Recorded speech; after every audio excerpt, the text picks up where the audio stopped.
Well, look, we can't be surprised because this is their formula. They add first round, former first round, guys who've been paid like first round assets on the back end, and they will not spend for pass rush.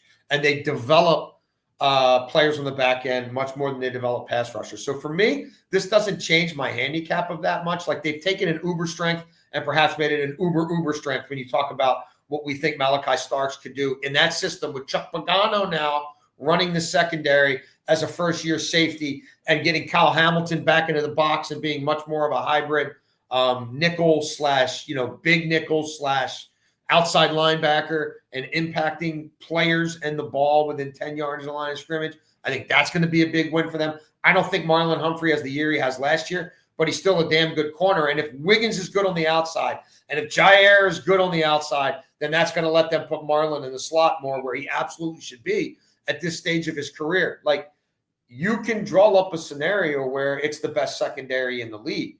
And they didn't turn people over enough last year. And they were a horrible pass defense for the first 10 weeks. And they got salvageable late. But that was just because they just played a whole bunch of 2 deep and 3 deep and kept everything in front of them because they couldn't keep getting eviscerated like they were. So, I don't mind it. It's completely on brand. It makes sense. I think when we get to the playoffs, I'm still going to say, who's the pass rusher who opposing offensive coordinators and quarterbacks are sleepless the night before saying, even if we chip them, even if we do this, even if we hold them, it might not be enough. They don't have that guy, and I think that might be their ultimate undoing.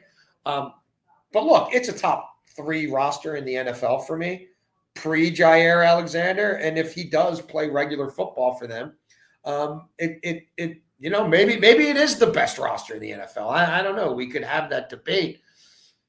I think they're winning this division. I think they're winning this division by games, plural, which does not happen in this division that often because it is so competitive. I think they get to 12 plus, and I don't know that anybody else gets to 10. So I also, though, Ben, don't like giving people my money for 8 months and then getting it back, on a minus 135 or a minus 150. So I'm not dipping into my pocket to do it right now. I'd be more inclined. The way I have played the Ravens in the past, they have slow starts sometimes. So and the first 6 games are really tough. If they're 3-3 or 2-4 after 6 games and that win total comes down a little bit, and Lamar is still healthy after those 6 games, then I might get into their markets then. The only thing that I and I'm a sucker for this, I have started talking myself more and more into Pittsburgh to make the playoffs. I can't come up with a 7th team in the AFC. Mike Tomlin maybe is sort of coaching for his job. The quarterback, I don't like Aaron Rodgers. You don't like Aaron Rodgers. They haven't had a good quarterback in forever, and they're in the playoffs all the time. I don't think they do any damage in the playoffs, but I could create a scenario where Pittsburgh gets in the playoffs, and for plus money, that interests me more than Ravens minus 140 to win the division, and then Lamar gets hurt or something crazy like that. That's where I am. What about you? Yeah, I would take the Ravens to win the division at minus 145. And as soon as the news came, I have both the odds that I like them to win the Super Bowl, which I'll get into in a second, and to win the division at minus 145. I have those odds down. That breaks. And I'm not saying that that's a move that immediately changes everything, right? Jaire Alexander, if he's healthy, that will change a lot of things. But we see the public when a dude who's had a name in a professional league added to a team, no matter what, we see numbers move pretty quickly just with how the public are and just how they look. I went to DraftKings where I've got these odds, same number still. So the Ravens to win the Super Bowl at plus 700 and to win the division at minus 145. I like both of them. And to your point about waiting a year long for the minus 145s and stuff like that, it is at that point, just bet the money line almost every week or however you want to do it. It's kind of a hard thing to do, but I do like them to win the division. And I don't bet a lot of fans bet their team to win the Super Bowl every year, and that's just kind of the way to go about it. And when I turned 21, first started sports betting, that was me. Oh, I'm betting the Ravens win the Super Bowl this year. Haven't done it since, and I haven't really gotten into it just because the odds aren't great enough for me, and I don't never really saw coming into the season them to be the team to do it. This year, quite honestly, I think has to be the year, right? They didn't lose anything when you look at it. If they can't do it this year, I'm not sure when it will get done with Lamar Jackson, right? I saw enough in the playoffs last season that I'm confident that he's going to be showing up in the playoffs, right? And a lot of people want to go to the first half. Oh, the costly fumble. Well, let's talk about the snap that started that fumble and started that play. We talked about the interception. Bad decision, but who knows Andrews what the dropped real a route wide was. open ball for a first down to put him in field goal range right before the bad snap. Oh, absolutely. And we see, like, if Andrews doesn't fumble the ball and if Andrews catches a 2-point conversion, like, people are talking about, and they go on to win that game, people are talking about how impressive it was to watch Lamar bounce back in the second half. He didn't make a mistake in the second half, quite honestly, but this wide receiver core is as good as we've seen it in Baltimore in a long time. Yes. Zay Flowers and Rashad Bateman combined for 1,800 yards last season. The tight end room stacked, Andrews, Likely, Kolar.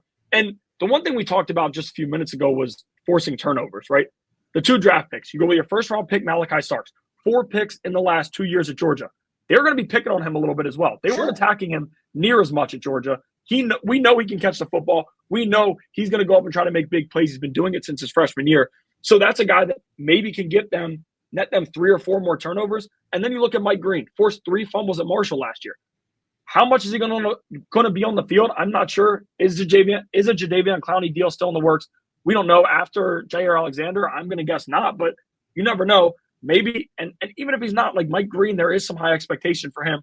So maybe he can change things. But Zach Orr in year 2, the defense was the best in the NFL, or one of the best in the NFL the last 7 weeks. And you talked about it where it was more of just bend, don't break, right? We're not going to get the big splash turnovers. They moved back. They finished top 10 in every DVOA stat defensively. The run defense was never an issue, but they were top 10 there. The pass defense, hard to believe after watching the first 11 weeks of the season that they finished top 10, but they did because, as we said, we moved Kyle Hamilton back and we say, we're not going to get splash plays up in the box, but you're not going to beat us over the top. So that's kind of how they did things. And again, just when you look at this team, I don't see enough holes. And plus 700, third best odds. And the one move you touched on before, which to me might be the biggest move for them in the offseason, Chuck Pagano. You bring in Chuck Pagano, it's going to settle down the back half of the defense. We already heard Malachi Starks, the rookie, who speaks very well, talking about how helpful Chuck Pagano has been to him. We know Chuck Pagano has the experience as a head coach, has the experience as a defensive coordinator. Zach Orr is still in year 2. Like I said, we saw him grow a bunch, but it's going to take some more time, and he's going to adjust still. Chuck Pagano being there is massive for them. I love what the Ravens have done this offseason, and Jaire Alexander, to me, is just the cherry on top. I will be taking them to win the Super Bowl, and I will be taking them to win the AFC North. I did sprinkle a little bit on a Packers-Ravens Super Bowl about a month ago. And look, they've got a lot of time between now and the trade deadline. Go out and get an impact pass rusher and put your team over the top.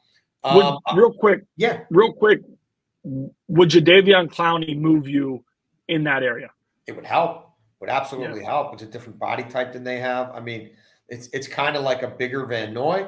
Like it's still, he's not a twitched up, natural born game-changing pass rusher. But he fits their scheme. He had a career year with them a couple of years ago. He was comfortable here. He hasn't been comfortable everywhere. He fits in their locker room. So yeah, I mean, it would certainly help.